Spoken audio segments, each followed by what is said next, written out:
दिल्ली से सेंगेल का प्रेस विज्ञप्ति 29 अगस्त 2022।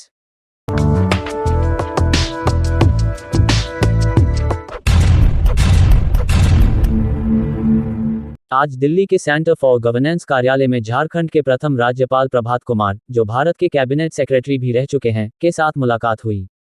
उन्हें आदिवासी स्वशासन व्यवस्था या tribal self rule system TSRS में सुधार संबंधी जानकारी दी गई।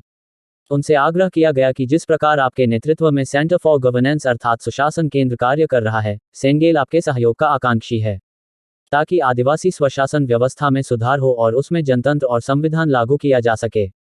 सेंटर फॉर गवर्नेंस के अध्यक्ष प्रभात कुमार ने व्यवस्था की कमजोरियों और खामियों को समझते हुए आदिवासी समाज हित एवं राष्ट्र हित में उसमें सुधार हेतु आवश्यक सहयोग का आश्वासन प्रदान किया। उनके साथ शांति नारायण, जो रेलवे बोर्ड के मेंबर ट्रैफिक रह चुके हैं तथा सेंटर फॉर गवर्नेंस के सेक्रेटरी भी हैं, भी परिचर्चा में शामिल थे। दोनों को सेंगेल पुस्तिका एवं ज्ञापन पत्र दिया गया। मुलाकात के दौरान केंद्रीय संयोजक सुमित्रा मुर्मू एवं ज्योति मुर्मू शामिल थे। आज दूसरी मुलाकात भारतीय जनता पार्टी के पूर्व केंद्रीय संगठन मंत्री एवं राष्ट्रीय चिंतक KN गोविंदाचार्य जी से मुलाकात हुई और उनसे भी 2 मुद्दों पर बातचीत की गई।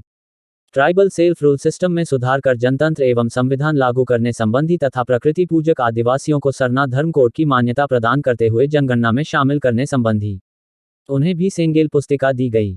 KN गोविंदाचार्य ने सहयोग के लिए आश्वासन दिया एवं उन्होंने बताया कि वे इन मुद्दों को लेकर अपने साथियों के बीच में चर्चा करेंगे और सहयोग करेंगे तथा 10 और 11 सितंबर 2022 को जब रांची और जमशेदपुर आएंगे इन विषयों पर जरूर अपनी बातों को रखेंगे।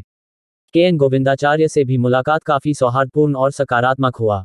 उनके साथ मुलाकात के दौरान हमारे अलावा सुमित्रा मुर्मू एवं ज्योति मुर्मू भी शामिल थे। आज तीसरी मुलाकात संध्या 5:30 बजे भारत के पूर्व राष्ट्रपति श्री रामनाथ कोविंद के साथ उनके निवास 12 जनपथ, दिल्ली में तय है। उनसे भी हम लोग आदिवासी ट्राइबल सेल्फ रूल सिस्टम में सुधार और सरना धर्म कोड की मांग संबंधी बातचीत करेंगे। सालखन मुर्मू, पूर्व सांसद, राष्ट्रीय अध्यक्ष, आदिवासी सेंगेल अभियान।